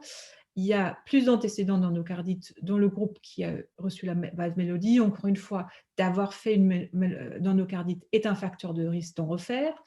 Il y a plus de conduits dans le groupe qui a reçu les mélodies. Encore une fois, d'avoir déjà un conduit est un facteur de risque d'endocardite. Et il y a plus de sténose, c'est-à-dire il y a plus de lésions qui sont sténosantes. Et on sait que les lésions sténosantes, avec les turbulences de flux sanguin, sont plus susceptibles à favoriser l'adhérence bactérienne. Donc, en gros, même si cette étude est effectivement intéressante, il faut prendre avec un tout petit peu des précautions parce qu'encore une fois, c'est une étude monocentrique avec, je vous ai dit, 2 cohortes qui ne sont pas complètement contemporaines, dans laquelle il y a des choses qui se superposent un peu. Néanmoins, il est certain que la valve sapiens, qui a un autre substrat, hein, qui est d'origine porcine et pas d'origine euh, euh, bovine, comme la valve mélodie, a dans d'autres études, c'est-à-dire ça c'est un suivi de toute l'implantation des valves sapiens qui fait au niveau international. Actuellement, très peu d'événements par endocardite, c'est pas nul, mais il a certainement moins d'événements qu'avec la valve mélodie, parce qu'en l'occurrence, ce substrat a apparemment une adhérence bactérienne qui est moins favorisée que sur le substrat de la mélodie et du contégra. Qu'est-ce qu'on fait aujourd'hui pour améliorer et pour optimiser au maximum finalement les implantations de ce genre de valve chez nos patients? Comme pour toute opération chez nos patients, on va aujourd'hui, avant la mise en place d'une valve percutanée, réaliser très souvent un bilan pré-implantation, c'est-à-dire le patient et sa famille sont informés sur le risque accru d'endocardite au moment de la mise en place d'une valve percutanée ou autre. On va essayer d'écarter tout foyer infectieux, ce qui veut dire voir le dentiste, voir l'ORL, faire donc un bilan assez soigneux complet. La procédure aujourd'hui, elle est faite bien sûr dans les conditions optimisées. On va mettre en place parfois une antibioprophylaxie per procédure et post-procédure. Et puis après l'implantation, il y a un suivi avec une éducation de ces patients et de ses parents et aussi du cardiologue qui suit pour les sensibiliser au fait que, de fait, d'avoir ce valve, le risque est accru pour développer l'endocardite, pour éviter ou minimiser ce genre d'événements dans les suivis de ces patients. Il y a aussi des études qui ont montré qu'il y a peut-être un avantage d'utiliser des antiagrégants, c'est-à-dire aspirine au long cours, pour éviter l'agrégation des plaquettes et donc favoriser éventuellement les turbulences de flux, etc. Donc ça, c'est quelque chose qui aujourd'hui fait de façon plus répandue. Et puis, bien sûr, on va recommander pour ces patients, c'est logique, la prophylaxie d'endocardite qui rentre très, très clairement dans les critères qu'on a mentionnés maintenant à plusieurs reprises, que je vous ai montré tout à l'heure. Quels sont les facteurs aggravants chez ces patients qui vont quand même finalement amener qu'il y a des endocardites qui se développent? Alors, il y a différentes études qui ont essayé d'investiguer ça. Et ce qui sort surtout, c'est l'absence d'information des patients. Hein, ça, c'est une étude qui avait investigué avec des questionnaires finalement des patients, adolescents et adultes, pour leur demander s'ils étaient au courant qu'ils avaient un risque d'endocardite, s'ils savaient ce que c'était, s'ils savaient ce qu'ils avaient comme cardiopathie, etc. Enfin, ce genre de questionnaires qui sont un peu à la mode actuellement. Et on se rend compte qu'une grande partie d'entre eux avaient soit aucune information sur l'endocardite, soit ne savaient pas qu'il y avait un risque dans les cardiopathies, ou avaient très peu d'informations, c'est-à-dire finalement, une des très très grands objectifs de tout ça, c'est que nous, les cardiologues qui suivons ces patients, nous les informons et que nous rappelons ce type d'informations lors du suivi, c'est-à-dire non pas souvent en post-opératoire immédiat, parce qu'on va parler de la prophylaxie d'endocardite dans les 6 mois qui parlent d'intervention, qui est systématique, je vous rappelle, selon les recommandations, mais on a peut-être un peu plus tendance à oublier quand les enfants grandissent, quand tout va bien, entre guillemets, sur le papier, et donc ça fait partie aujourd'hui des choses qu'il faut au moment de la transition et le passage à l'âge adulte où l'incidence d'endocardite augmente, très clairement rappeler aux parents, mais surtout aux jeunes patients qui va prendre sa vie en main et qui va donc effectivement être l'acteur finalement de sa maladie et être au premier plan de cette prise en charge. Ce qui est un facteur qui complique parfois un tout petit peu les choses, que j'ai mentionné ici, c'est que certains de nos patients ont effectivement des syndromes ou des déficiences mentales liées donc au George, à la trisomie 21, où ça peut être plus difficile de communiquer ce genre d'informations, et c'est bien sûr là où les parents jouent un rôle plus important qui accompagnent souvent ce genre de patients en consultation. Et puis ici, sur ce tableau, ce que vous voyez, que finalement, dans les endocardites qui sont répertoriés, qu'est-ce qu'on trouve? On trouve les grands classiques finalement, hein. C'est-à-dire c'est finalement des choses qu'on peut, si on en forme, quand même éviter, au moins minimiser. Endocardite après extraction dentaire, donc probablement un défaut de prophylaxie. Ici, un traumatisme du doigt qui n'a pas été bien désinfecté, qui s'est surinfecté, procédure dentale, etc. Donc en fait, il y a beaucoup de choses où, en essayant de bien éduquer les patients et aussi en bien éduquant les équipes qui les prennent en charge, qui peuvent probablement être améliorées grâce à l'éducation thérapeutique des patients et aussi à l'éducation de nos soignants. Je vais terminer le cours sur l'endocardite avec un cas que je cite toujours parce qu'il a un issue assez exceptionnel. Les autres cas maintenant, vu surtout que là, ce n'est pas très interactif, je l'ai supprimé cette année. Donc, c'est un jeune patient, un adolescent qui avait une cardiopathie complexe, un ventricule droit à double issue qui avait été réparé à 1,5 ventricule, c'est-à-dire avec une dérivation cavo-pulmonaire partielle et un tube VDAP, ainsi une tunnelisation également. Et ce patient, au mois d'octobre, consulté aux urgences à Necker à l'époque avec un syndrome fébrile qui ressemblait au moment de la première consultation aux urgences à un syndrome grippal. À l'époque, il avait été vu par mon ancien chef de service, le professeur Sidi, qui l'a vu à la demande des urgences pédiatriques pour écarter, comme toujours dans ces contextes, l'endocardite. Il fait une écho, l'échographie est normale, retrouve donc la cardiopathie réparée connue, et il dit donc a priori ça va, c'est la grippe. Et puis 24 heures après, ce jeune homme revient via le SAMU parce qu'il est cliniquement en choc, et il est en choc un germe très invasif, que vous connaissez tous, le staphylocoque doré, qui est un germe qui est particulièrement végétant, c'est-à-dire dans les 24 heures qu'on refait l'échographie au moment de l'admission en réanimation, on voit les végétations partout à l'intérieur du cœur qui étaient invisibles la veille, hein. La porte d'entrée chez ce jeune patient était un grand classique de l'adolescent, ado ou garçon, sans vouloir rentrer dans les clichés. Au moment où il a été déshabillé en réanimation pour le prendre en charge et l'intuber, etc., on a découvert qu'il avait un ongle incarné absolument pas soigné, avec du pus, et qu'en gros, c'était ça, malheureusement, l'origine de toute cette affaire qui a été un véritable désastre par la suite, comme vous allez voir. Ce patient a donc été pris en charge, donc il est admis au mi-octobre en réanimation pédiatrique, en choc septique, et il est pris en charge pendant 2 mois quasiment. Antibiotiques, refroidissement du sepsis, des multiples complications, et finalement, au bout de 2 mois de prise en charge médicale, avec des antibiotiques chargés des antibiotiques de partout pour refroidir l'infection, finalement, après discussion au staff médico-chirurgical, est retenue l'indication de finalement vider tous les abcès résiduels et pour essayer de enfin refroidir cette situation. Et donc, début décembre, professeur Voué, à l'époque, réalise une intervention assez étendue, c'est-à-dire un conobental, remplacement de l'aorte ascendante et la valve aortique qui était complètement détruite par les végétations, remplacement du tube VDAP qui était également bien sûr plein de germes, et débridement des abcès cardiaques multiples qui avaient toujours partout dans le médiastin, autour du cœur, etc. L'opération à l'époque est une des plus longues opérations de la carrière de professeur Voué, avec une circulation extracorporelle qui dure quasiment 6 heures et un séjour au bloc du patient et du chirurgien de une dizaine d'heures. Donc c'est un très, très, très, très gros chantier. C'est une opération dantesque. Et au moment où le professeur Voué, à l'époque, sortait du bloc, il disait « Bon, on a fait une fois, mais on ne refera jamais. » Hein. Donc, en gros, c'était un chantier d'une telle ampleur qu'effectivement, il ne pouvait pas s'imaginer de refaire un geste, quoi que ce soit, plus tard au niveau chirurgical.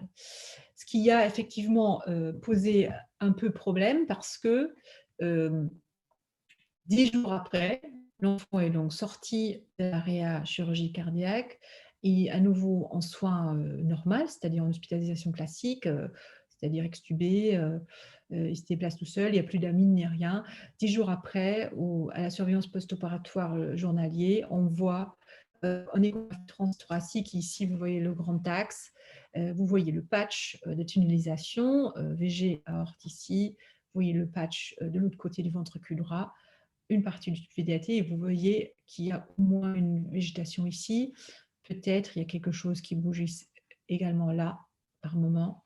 La valve ici s'endème, mais en gros, il y a une recrudescence de l'infection à staphylocoque 10 jours après l'opération très, très étendue chez ces patients. Voici quelques autres images. Ici, vous voyez le tube mental, ici au centre. Vous voyez la voie VDAP ici. Et on voit effectivement des filaments et des ajouts du matériel qui n'étaient pas présents post-opératoire immédiat, qui sont très suggestifs, qu'il y a nouveau des bactéries qui sont en train de créer des végétations, sachant qu'ils étaient bien sûr traités par antibiotiques. Hein. Selon antibiogramme et tout ça, hein, ça n'avait jamais été interrompu. Mais donc, en gros, très rapidement, il y a eu une récidive, c'était cette endocardite dans le choc opératoire. Voici en couleur, vous voyez la voie VDAP, la valve pulmonaire du nouveau tube, pour l'instant sans végétation, cette végétation ici qui crée un peu l'obstacle en sous-pulmonaire, et la voie VG aorte qu'on voit un peu moins bien, parce que vous avez ici la valve du Bentall qui crée des cônes d'ombre. Donc, situation assez difficile, ou disons un impasse thérapeutique complet, faut dire. Normalement, je demande à ce moment-là à l'audience ce qu'ils proposent comme prise en charge, parce qu'il y a parfois quand même 1 ou 2 chirurgiens cardiaques aussi dans l'audience.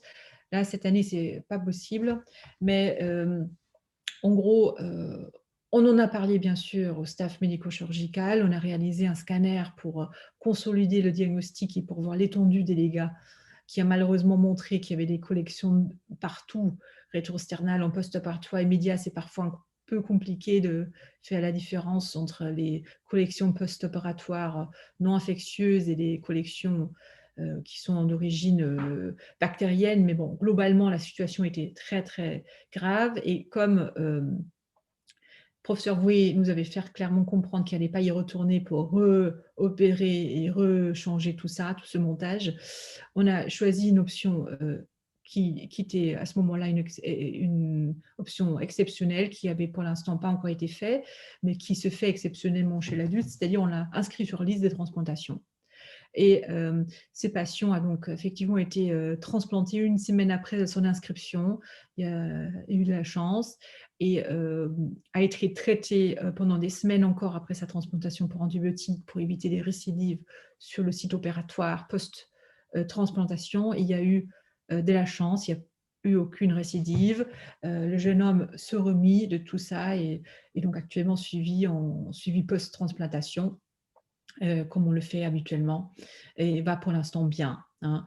C'est une issue d'endocardite gravissime, exceptionnelle, que je vous montre ici pour vous montrer que parfois il faut avoir des idées, je dirais un peu différentes de ce qu'on connaît habituellement pour prendre en charge ces patients. Donc on arrive à la fin de ce cours qui était un peu perturbé, je m'en excuse encore. On va terminer sur quelques images. Normalement, c'est pour essayer de vous faire participer. Je ne sais pas vraiment si on peut faire ça via le chat, pour essayer de voir si les images vous parlent. L'idée de ces images, c'est de savoir quel type de tumeur ou de pathologie qu'on a vu à travers les dernières 1h30 vous évoquez quand vous voyez cette image. Ici, vous voyez une image sous-costale. On voit ici cette masse qui est homogène et qui est assez hyperéchogène quand même, à peu près la même l'échogénicité que le péricarde. Peut-être il y a une deuxième masse là ou pas, au moins il y a un reflet au niveau de la jonction avec l'aorte, c'est à voir. Alors, je ne sais pas si quelqu'un dans le chat, là, si on peut poster une réponse, si quelqu'un veut participer et me dire ce qu'ils en pensent de cette image. Sinon, je vous donne la sélection si personne ne veut participer. Donc, en gros, alors, je ne sais pas où je vois d'ailleurs le chat ici. Alors là, alors oui, je vois vos réponses. Excusez-moi, j'étais sur le... J'étais sur le... Très bien. Donc, les participants disent rhabdomyome, très bien. Et il y a quelqu'un qui dit fibrome ou rhabdomyome unique. Alors, effectivement, à mon avis, donc vous avez bien retenu, je vous félicite, c'est très bien. Effectivement, alors je vais juste faire disparaître l'autre pour qu'on puisse voir ça un petit peu. À mon avis, par ordre des fréquences, bien sûr, c'est le rhabdomyome qui est la première hypothèse ici. On peut éventuellement évoquer le fibrome. Deux choses ne sont pas trop en faveur. Les fibromes, vous les avez vus, sont vraiment des tumeurs extrêmement volumineuses. C'est-à-dire que c'est des trucs qui prennent quasiment toute la cavité visuellement. Donc là, ce n'est pas trop le cas. C'est la première chose. Et il y a aussi cet aspect un peu polylobé qui est plus typique dans les rhabdomyomes, qu'on voit très typiquement. On peut se poser la question du deuxième localisation ici. Il faudrait voir un peu le suivi ou savoir comment c'était avant. Mais donc, je vous félicite. En première intention, le diagnostic ici, c'est rhabdomyome. Alors, on passe à la nouvelle image. Est-ce que vous avez une idée ici de quoi il peut s'agir par rapport aux pathologies qu'on a vues depuis le début du cours? On voit ici donc une image en petit axe, aorte, oreillette gauche, oreillette droite, le ventricule droit. Vous voyez la voie VDAP, on voit la valve pulmonaire qui est fine, on voit la valve aortique qui est fine, et on voit cet aspect ici qui se balade, je dirais, à travers la valve tricuspide. Est-ce que quelqu'un a une idée? Alors, je vois qui dit fibroélastome. Alors, oui, pourquoi pas. Alors, ce n'est pas très typique. Les fibroélastomes, c'est souvent, encore une fois, des lésions qui sont vraiment plutôt petits. C'est un diagnostic différentiel qu'on peut éventuellement garder en tête, mais c'est quand même pas un aspect typique. Et c'est sur les valves droites. Je vous rappelle que les fibroélastomes, c'est plutôt sur les valves gauches. Alors, il y a Gabriel qui propose masse hétérogène, isoécogène non lodé, tératome. C'est une option. Typiquement, les tératomes vont être quand même plutôt adhérentes quand même à la paroi. Là, ce qu'il faut que vous frappe, hein, on n'est pas dans les tumeurs ici, que c'est vraiment au niveau de la valve tricuspide. Hein. Et donc, on pratique, c'est a priori hein, jusqu'à la preuve du contraire, mais vous ne connaissez pas de contexte clinique ici, on peut suspecter qu'il s'agit par exemple d'une endocardite volumineuse de la valve tricuspide. Hein, par exemple à travers d'une sonde de PM ou des choses comme ça. En fait, ici, c'était effectivement une endocardite tricuspide par staphylocoque doré, donc un germe très, très végétant. Hein. Myxome, pour revenir à ce que Anderson a dit, myxome, normalement, prend origine ici au niveau du septum interatrial. Donc là, c'est attaché à la valve tricuspide, donc ça, c'est pas typique. Mais bon, je vous remercie de participer quand même, parce que bon, c'est quand même un peu unilatéral, ce genre d'intervention. On va continuer pour les autres images. Alors ici, vous voyez une image unique qui se situe au niveau de la jonction atrioventriculaire. Je vous montre la deuxième image qui va avec. En cas de cavité, ça se manifeste comme ça. Vous voyez ici qu'il y a un cathéter dans l'oreillette droite ou une sonde dans l'oreillette droite.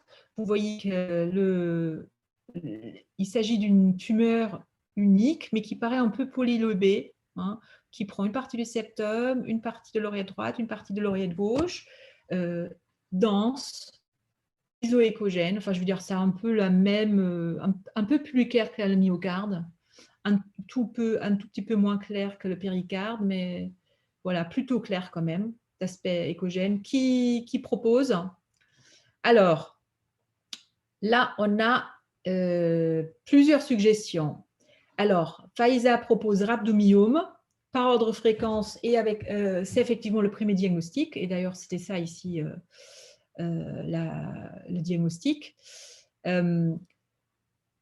L'année dernière, déjà, j'avais quelqu'un qui avait proposé sarcome et je comprends parce que l'image que je vous ai montrée, là, ma seule image que je posais d'un sarcome que j'ai vu ressemblait effectivement un peu à ça. Ce malade-là, pourquoi on sait que c'est un rhabdomyome? Pour la simple raison que ça a été diagnostiqué en prénatal, ce que je ne vous ai pas dit, ça aide.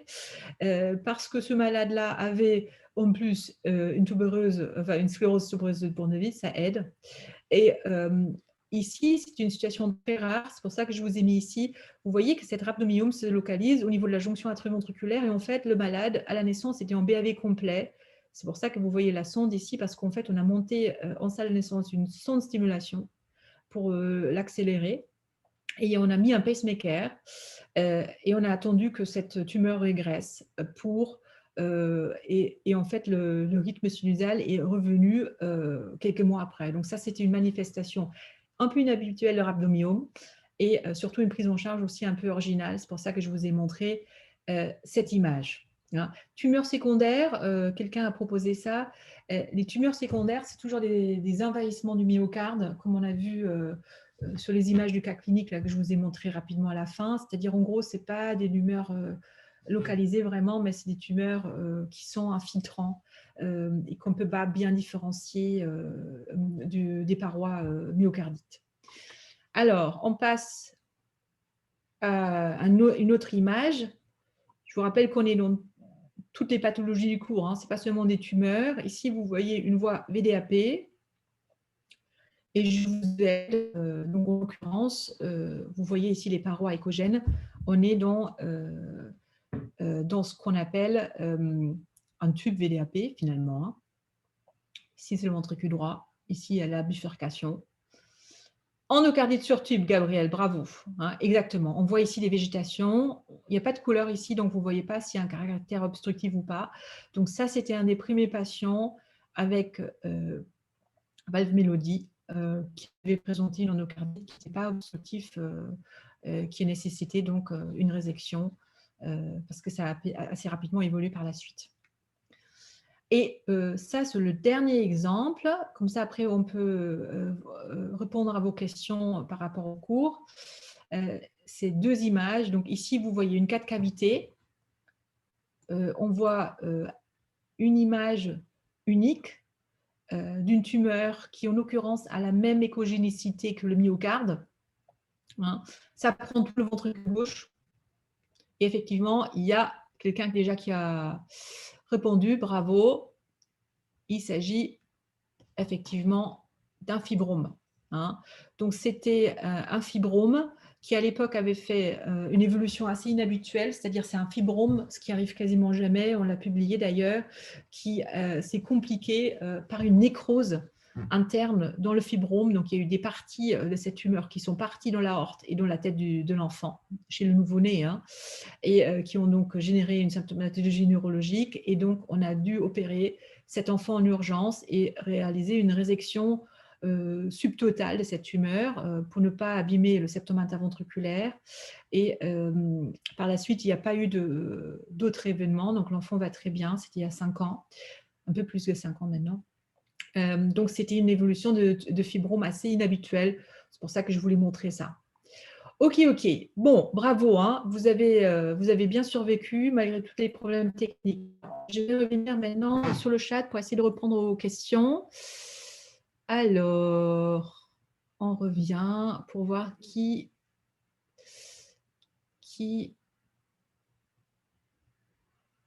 Tac.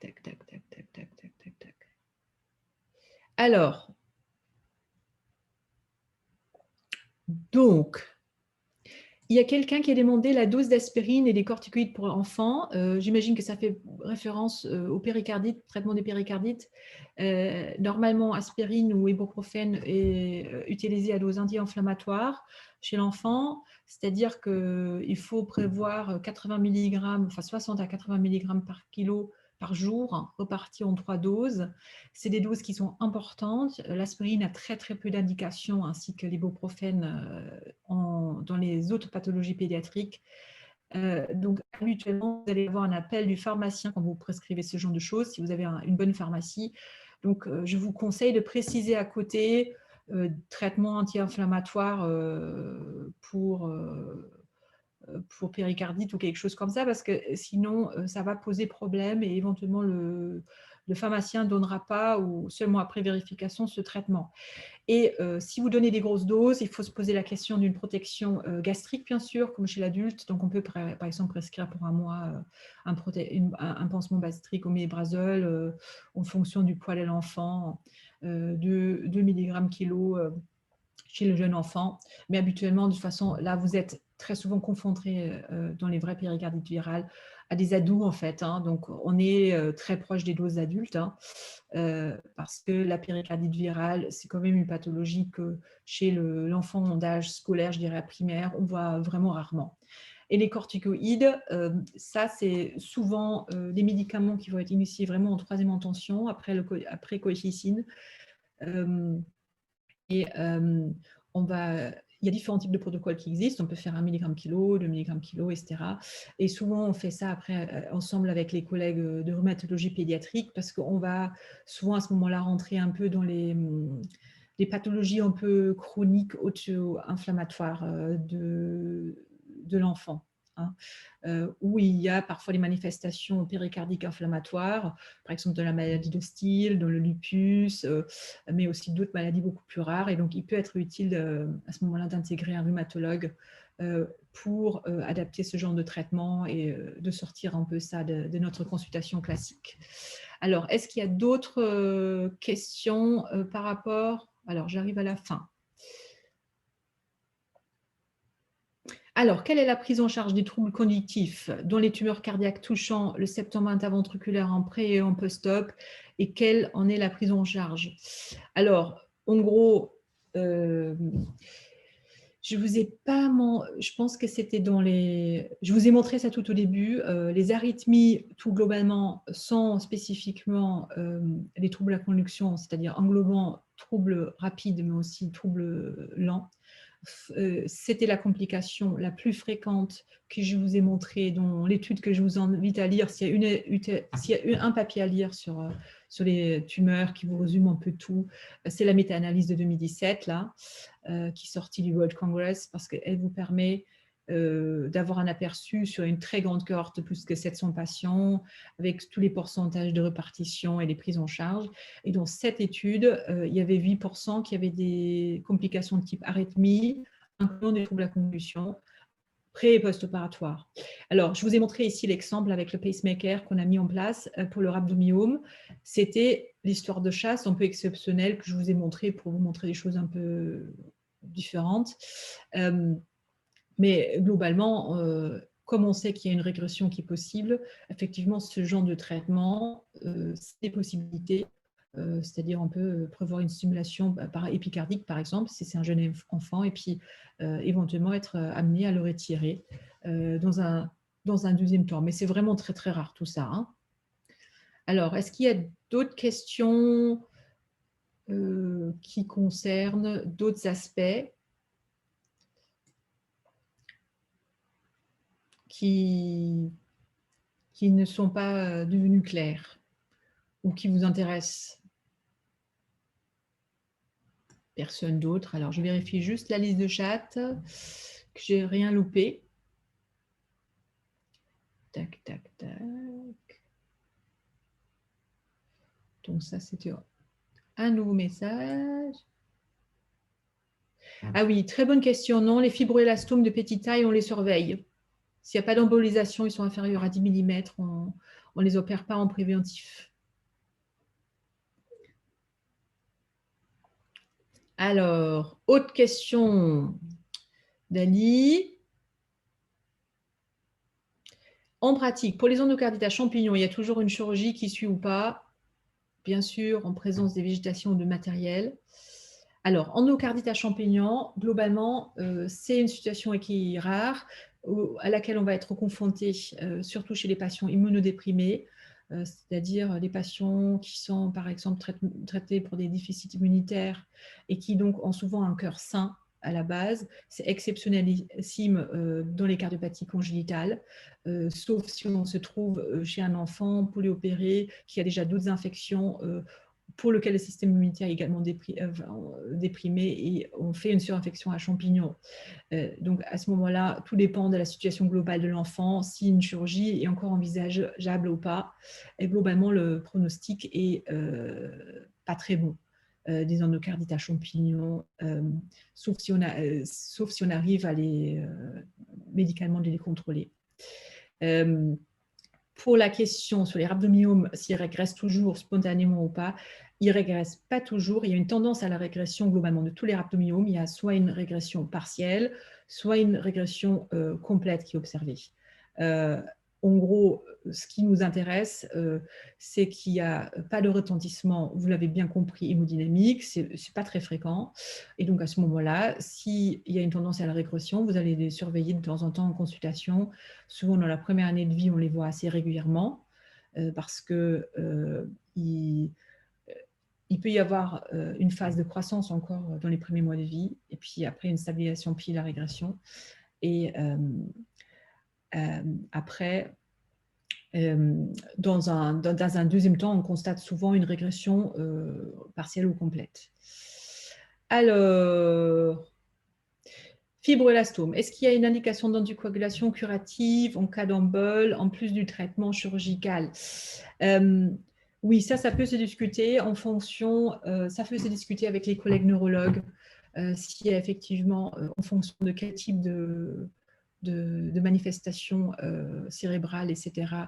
On a eu, si une fois la tumeur elle est retirée chirurgicalement, et il y a un AVC qui s'est fait, alors forcément non, il n'y a pas de traitement d'anticoagulation au long cours qui est prévu de façon systématique. Hein. Encore une fois, c'est des maladies rarissimes, donc c'est des discussions de staff où on va prendre la décision en fonction de la situation individuelle de l'enfant. Alors, d'autres, est-ce qu'il y a d'autres questions? Des collègues qui viennent?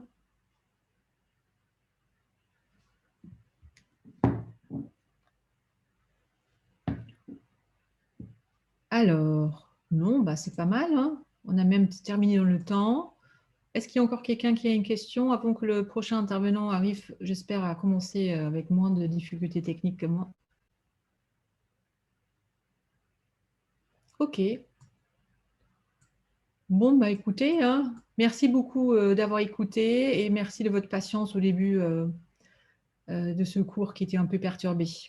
Hein. Donc, je vous souhaite une très bonne journée. Ah non, il y a encore un message. Ah oui, merci. Bah, merci à vous. Hein. Bonne journée et bon courage pour écouter toutes ces présentations en digital.